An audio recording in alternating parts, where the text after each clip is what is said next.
Okay, so what would you say to people that have been trying a communication tool for a few weeks and the person who's learning to use it doesn't seem to want to engage? So what would you say to a person that was expressing that frustration? Yeah. So I think it's really, really important that first of all, we don't give up, but also that we recognise that if we're feeling frustrated in any way about the system or about the potentially lack of obvious progress or development, it's really important that we don't communicate those frustrations to the person whose system that belongs to, because we need to be valuing that system and we need to be really positive about it. We can vent steam somewhere else, but not in front of the person whose tool it is, because that's just really unfair. Now, the other thing that's really, really important to remember is that we're talking about language development here. We're talking about learning effectively a new language. And if we think about typical language development, you know, babies, they think, start to hear language before they're even born. Then they're immersed in it for at least 12 to 18 months of people speaking around them, speaking to them. Lots of language happening in all the interactions that they're doing without any expectation that they are going to use the same language back. And it can take, 12 to 18 months, sometimes even 2 years for some children before they start to use spoken language themselves. And we don't stop. And so we have to think about that when we start to provide a new way of communicating through like a symbolic system, which might have voice output or it might not. We can't expect a person to suddenly pick it up and start communicating with it. It's just not going to happen like that. We have to expect that this person is going to need huge amounts of modelling of seeing how language works, how language is used, because that's how typically language develops. We can't just suddenly expect someone to get up and run with it. So that's why it's really important. We keep modelling, and we expect that it could take a year or more before those first initiations to use that system happen.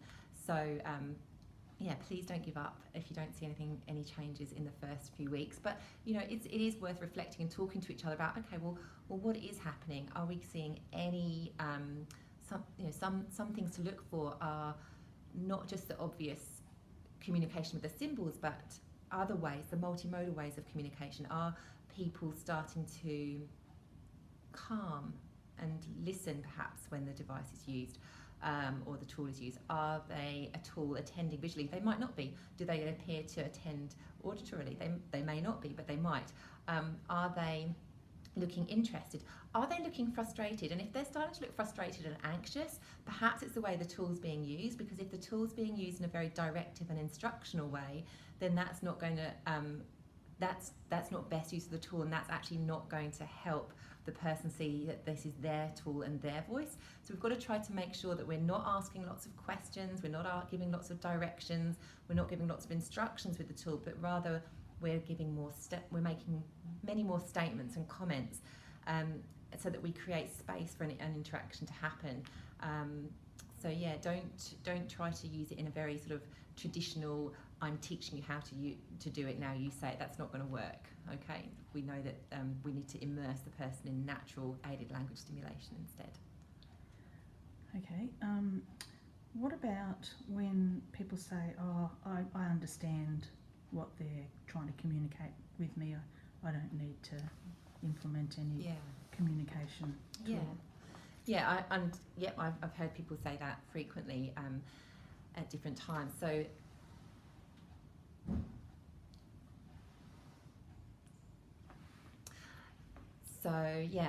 think it's really important to remember that, a person has many different communication partners and the potential to have even more communication partners in their daily lives. There's the very familiar communication partners who may know them very, very well, who potentially can read many of their body language, facial expression. I'm sure my husband probably reads my body language and facial expression far better than some other people. I don't always need to communicate in words to him. However, there is no way he can predict everything I might want to say to any person at any time.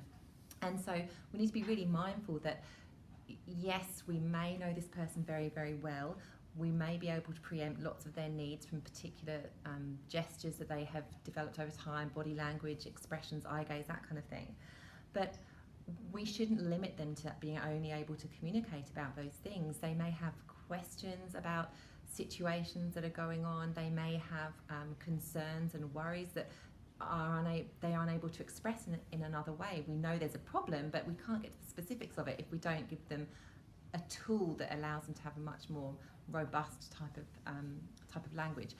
So, and then there's a whole range of other people that they may need or want to communicate with that we're not considering here. You know, peers. They may want friendships. Of course, we all want friendships. You know, they might want to connect to people that you haven't considered they want to connect with, who don't know how to communicate with them. We need to give them the tools so they can communicate with whoever they want, whenever they want, wherever they want.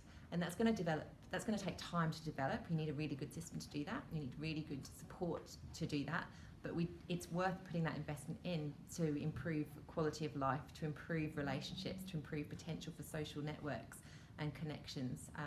And we know that social networks and friendships are a really good indicator, or strong social networks, big, large social networks, and good friendships are a really good indicator of mental health and well-being and physical health even as well. So it's really important that we look beyond our own individual relationship with a person and consider their needs to connect with a far greater audience.